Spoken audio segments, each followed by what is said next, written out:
Powered by GoGoat Sports in partnership with TSN. It is episode 58, season 4 of the Dregs Hockey Podcast, and it is presented by our title sponsor, Canadian Club Whiskey. And whether you're listening or you're a subscriber to our YouTube channel, right, I think people automatically should subscribe to our YouTube channel, because as I'm peering into the window, looking at you in your hotel room in Boston, I know where you're going now. I'm looking at the lamp, and I'm looking at the workout gear that's strung over the couch, and I'm seeing the shorts, and I'm seeing some stuff over your right shoulder. I mean, this is the quality sort of content and entertainment that our YouTube subscribers deserve, is to be able to peer into the world of Ray Ferraro on the road. So two things come to mind there, Dregs. The first is I really don't give a damn what people can see over my shoulder. And number two, if you were any kind of friend, before we started, you would have said, hey, clean up the mess behind you, you slob. But you saw it. Yeah. And because your brain works the way that you go, I'm going to make Ray look like a jackass 30 seconds into the podcast. Oh, no, that's absolutely what you did. Well, that's partly true, but it also is an experience of what our life is like on the road. I mean, part of your daily ritual is to get in a good quality workout. Well, where are you going to hang your gear? Like, you're not washing your T-shirts and your shorts after every workout, so you got to air it out. You're in a small hotel room. Every workout? Are you kidding me? I get more and more space as the week goes on. Yeah. So as you're on the treadmill, I mean, is the person beside you, if they quickly get off and they've just started, is that a pretty clear indication that it's maybe time to throw the shorts and the T-shirt into the wash? Yeah, that doesn't happen, but yeah, mainly because I've got old guy workout now. I mean, like I always say to Cammy, I just had a workout such as it is. You know, like I used to work out. Now I just don't get fat. So that's the whole goal.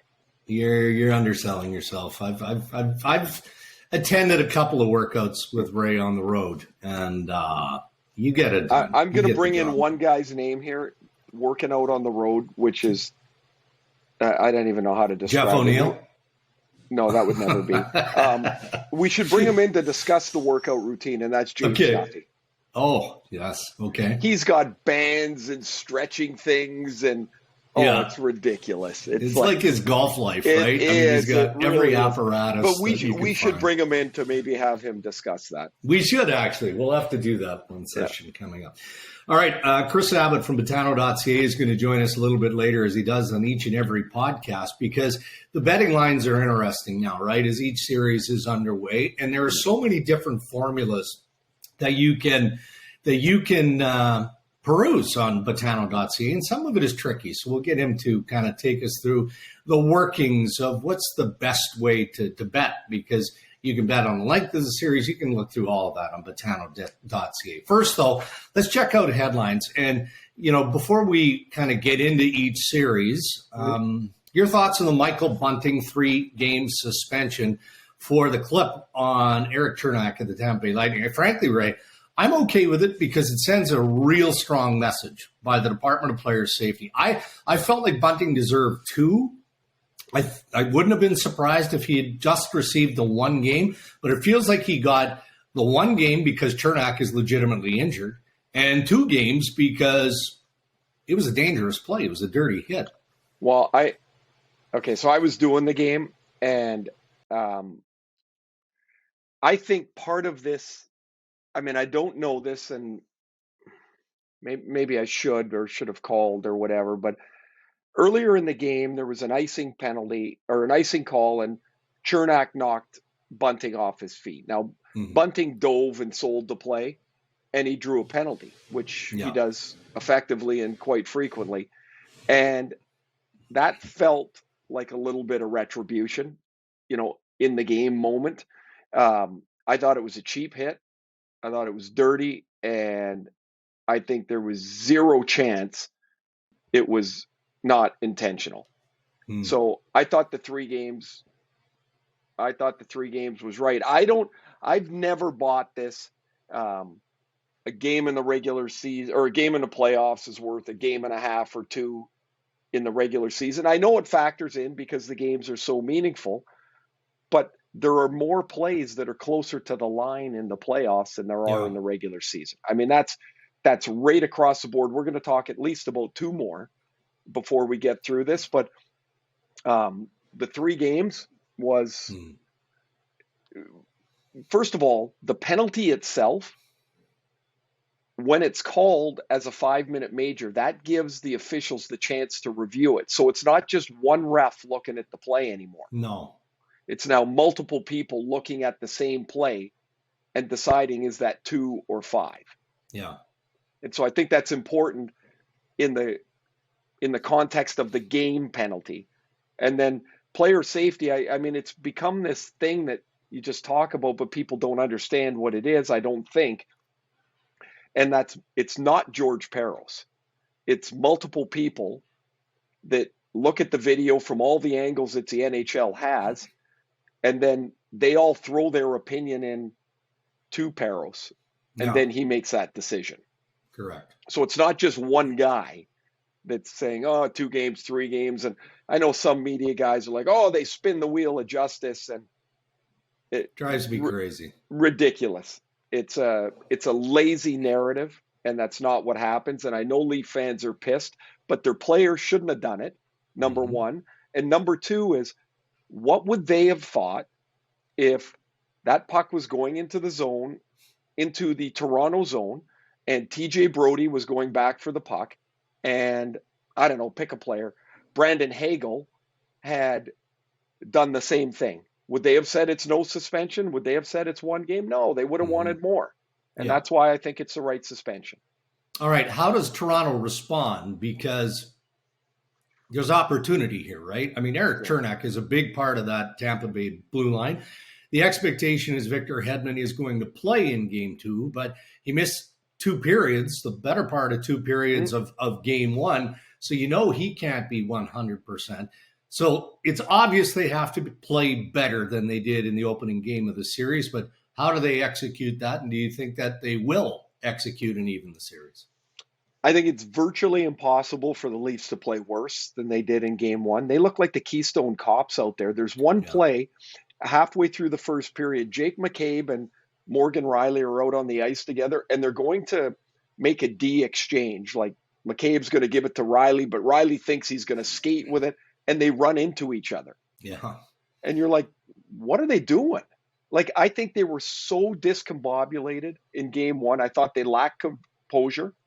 I think they lost composure early with the Belmar goal 70 seconds into the series. I thought their bench lost composure, and they were scrambling around. And a lot of that, I think, came with this great expectation or enthusiasm for the team, and also the thought that Tampa maybe's taken a step back. Like, I think there was all of that right sitting in game 1, and it went wrong, and it went wrong fast.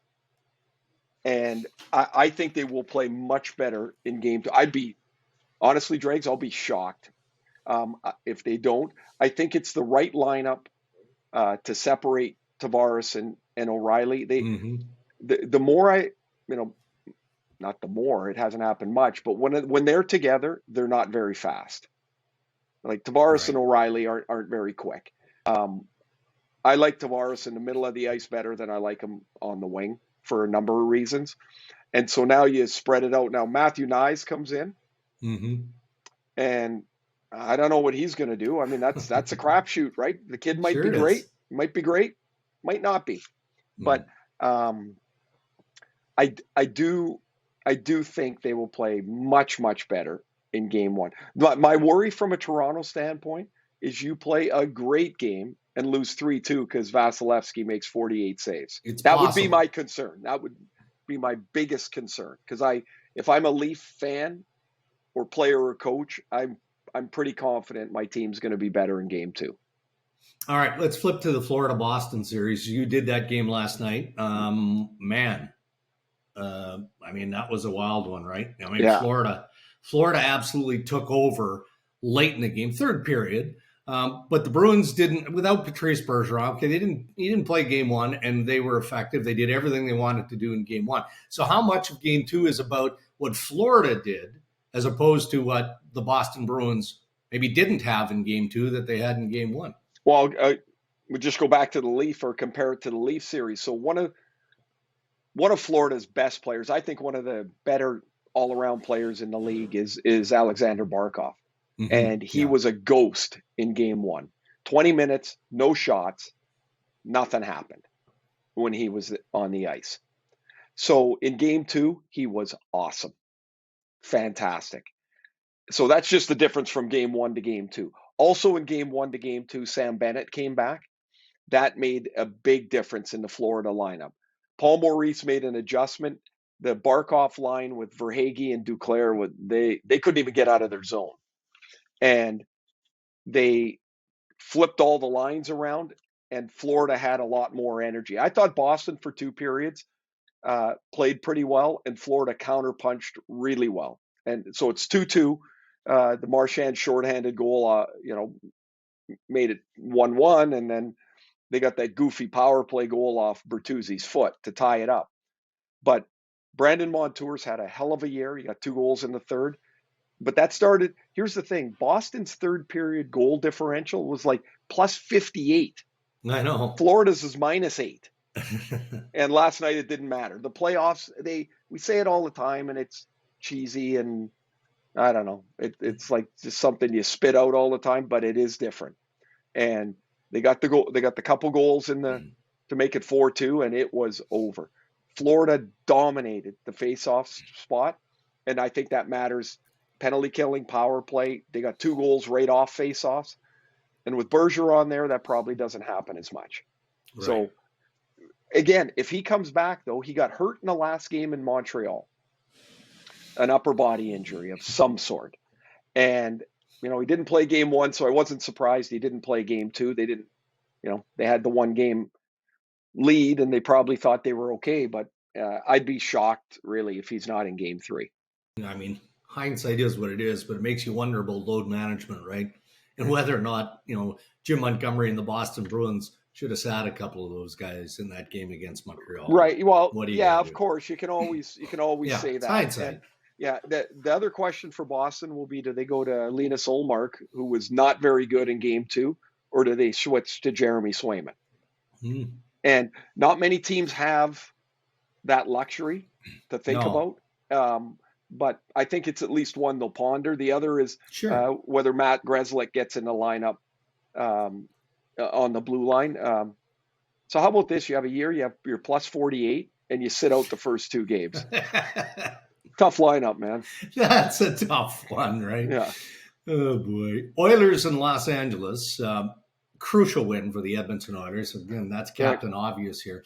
Leon Draisaitl, dominant, I think, in both games. Yeah. Certainly last night. I mean, you want to talk about swagger, not just a one-timer on the power play and the points that, he's now at least in a tie for the lead through a couple of games here with 5 points, but just how dialed in he is. There was a bit of an exchange with the Kings bench where, man, he's just wired.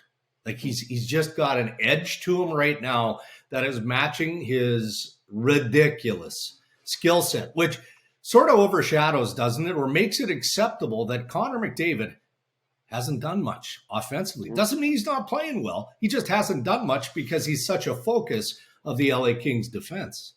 It's way more surprising to me that McDavid doesn't have any points than Draisaitl has 5. Yeah. Like, I think Draisaitl is so good. When I did 3 Oiler games in the last month, and watching Leon live is considerably different than watching him on television. And what impressed me was how much better, more powerful, and more agile he is on his feet. Yeah. Like, he's a big, big man. He is a big dude. And when he stops and pivots in a little cycle, he now pulls away from people. It's not just his size separating him. Like, he's able to do things that I don't think he could do a couple of years ago. And man, he is so good. Yeah. And he knows he's good. And I love it. And that's a real problem for the Kings to deal with both of them. Yet they've got 1 win. It did I was sitting with John Garrett and John Shorthouse last night. They did the game for Sportsnet, so it was great to Hmm. catch up. I saw a little bit of Garrett's post-game meal selections, Oh. which anyway, uh, the guys, they're like, they don't even phase. He's like, ketchup, chicken tenders. He's like, or eating with an 11-year-old. Exactly. And so uh, we're looking, we're like, look at the shots. They're like 24-8. And I Yeah. go, I said, hockey's so weird anyway. I said, LA will probably score. 30 seconds later, it's 2-1. So then we go back and we're like, oh, we're kind of, talking away. And he goes, oh, they got another one. Now it's 2-2. It seemed like the same game as It game did. one. Yeah, there was a bit of nervousness in Oilers Nation there for a I would say, stretch. Dregs, the best part of that, or the difference of that, was there was an intermission Yeah.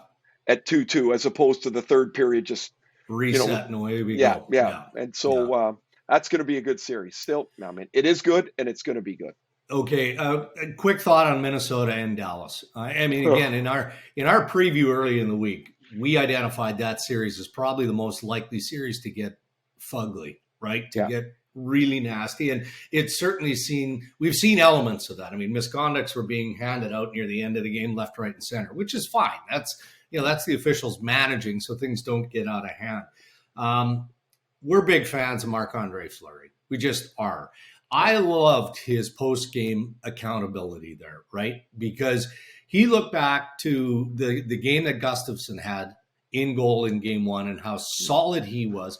And that was his level of disappointment in giving up 7 to the Dallas Stars in game 2, was that he couldn't follow up what Gustafsson did the game previous. Like, talk about a player, an experienced man with a Hall of Fame playing resume who's like, you know what, I didn't do my job. And I'm disappointed that I didn't help my team and I didn't help my goalie partner. Yeah, he, talk about the decision to go to Fleury in game 2. I did hate it. And the reason I didn't was the length of the game and the number of shots that Gustafsson faced in game 1. You've gotten your game on the road. Gustafsson will certainly start game 3. So I didn't really have a problem with it. I thought Dallas responded in a way that made me take notice. They lose Joe Pavelski in game 1. They come out, they throw a 7 spot on the board. Rupe Hintz is a hell of a player, man. He is big and fast, and 5 points. Yeah. He's a tough guy to manage because of the combination of his speed and size. It really is. And that series is there. I'd like to be the team that plays the winner of that series, because somebody's coming out of there limping around. Like, that's got a lot of hockey left and a lot of physical hockey left. Okay, back to the East. Carolina and the New York Islanders. So the Hurricanes give up what? I guess it was 3. But then they get the overtime winner. Terrific pass by Jordan Hall to Jordan Stahl. Fox. Jordan Stahl. Yeah, Jordan Hall. I don't know where did that come from. Taylor I don't know. Hall, That's a weird one. Yeah. So Jordan Stahl with a nice sauce pass. Now, what do you think of the play? Should have there been a call on Mayfield just before that? Or, I don't know, man. I mean, it's in overtime. Are we getting a little ticky-tacky with that kind of stuff? I don't even know what to say, because I'm watching the games, and I'm watching them in a different way, because I think over the last 2 years, there's been way more penalties called in the playoffs than there has been previously. And I think the refs, by a large margin, have done a really good job of continuing the standard of calls that they have in the regular season. There is a little leeway, it seems like, always, but there's not as much as there was in the past. So I think when there is a play like you're talking about, it stands out a little more. Yeah. So, yes, sure, it could have been a penalty. Yeah. But it was kind of an odd shot that beat Sorokin. It was odd. Yeah. You know, he was a little flat in the net, not out squared up. If the Islanders are going to win, unfortunately, he can't give up 4 goals. Right. Like he Yeah. just Yeah. can't. Yeah. Again, not to go after officiating, but Rod Brindamore was hot after that game, Yeah. even though they win the game in overtime. And he feels that they obviously missed DePageau's slash on Teravainen, and problematic because Teravainen's having, he's going to have surgery today as we record this on Thursday. So that takes another Carolina Hurricanes forward out of the mix. So, double whammy for Brindamore, right? Missed Yeah. call, and then another key player he's not going to have access to. For sure, it's a penalty that should be called and needs to be called. It's called all the time, and it wasn't called there.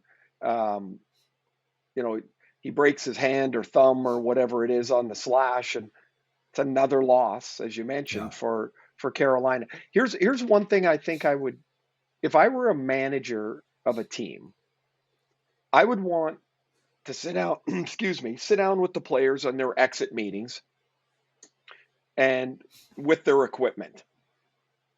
And I'm not even kidding, Dregs. Yeah. And I would say, hey guys, like, look, the NHL lost X number of games this year to guys with broken hands. Yeah. The players' gloves now are like mittens. They're so small and they're so light.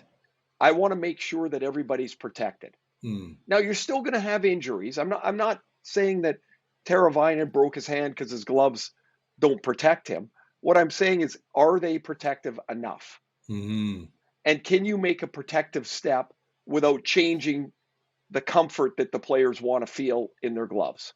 Yeah. And that's on the managers, you're saying. Deliver the message that on this team, you're going to protect yourself. We need to make sure you're in the best glove that you can have. Now, I'm not saying you need to change your brand. Everybody likes their brand, but can we go to a longer cuff? Can we have a little more protection around the thumb or on the back of the hand? And just take a look at them. Like, have a discussion. There's no need to try and jam this down every player's throat. It's like, let's have a conversation. I know you're comfortable with the gloves because you wear them, but we lose players every year to broken hands with a block shot, a slash. Can we protect ourselves better? That's all. It's a good idea. All right, let's wrap up headlines, Ray. Maybe a quick thought on each of the series tonight. You've got the Devils, the Rangers, the Jets, the Golden Knights, Seattle, Colorado. So let's start in the East with the Devils and the Rangers. I think the Devils will play much better. That looked like a nervous, young, jittery team against a veteran, rock-solid group in game one. And before the Devils turned around, they're down 2-0. Now they're running around like their hair's on fire, and and the game's gone. I think they'll play better. I think they'll challenge more with their speed than they did in the first game. That would be my thought there. Next one is Toronto Tampa. We said I think Toronto will be better. The Chernak loss is a big one for them. And whatever Hedman's level of effectiveness is will be crucial to that. But I think Toronto will play better. I think Colorado will play better, but man, Seattle was impressive. They really were. That was not a oh gee, I can't believe they won game. That was I'm kind of embarrassed to say I was surprised. I did not expect that level of push from Seattle in game one. I mean, there, as you said the other day, there's a group of experienced players there, right? I mean, that's part of making an expansion team. But man, full credit to Dave Haxtell and obviously to the players because they delivered in that game. Yeah, I was really impressed. I think Colorado will really, really push here. As we talk about, you've lost one game at home and the desperation to not lose two, and that I think that gives you a little bit of an edge, and that takes us to Vegas, and it really feels like Vegas has to not just play well, but they really, of all the teams, they really have to win tonight. Like Mm-hmm. I thought they got shoved around, they got outplayed, they got beat pretty soundly in game one. And they need it for their own psyche, I think, as well as the series makeup, but they need it for their own psyche. Yeah. But talk about Winnipeg for just a moment here, because Winnipeg got everything they needed out of players that they need to get things out of, right? You know, Kyle Yep. Connor, Pierre-Luc Dubois, Blake Wheeler scored a goal. Adam Lowry was there late in the game. Big night by Connor Hellebuck, although, you know, he wasn't overly tested. But if Right. all of those elements, those components are working in Winnipeg's favor, they're a real tough team. Well, we talked, was that, I don't know, when did we talk? Monday? Yeah, I guess it was. Yeah. Yeah. Just about the Jets, of all the teams in the playoffs, had that feel of, oh, they found it. Yeah. I mean, the Oilers had played so well for so long. The Jets had played so poorly for so long, and then they got it. And it really felt like, oh, they found it. Yeah. Right before the playoffs. And certainly game one looked a lot like that. All right. Those are your headlines.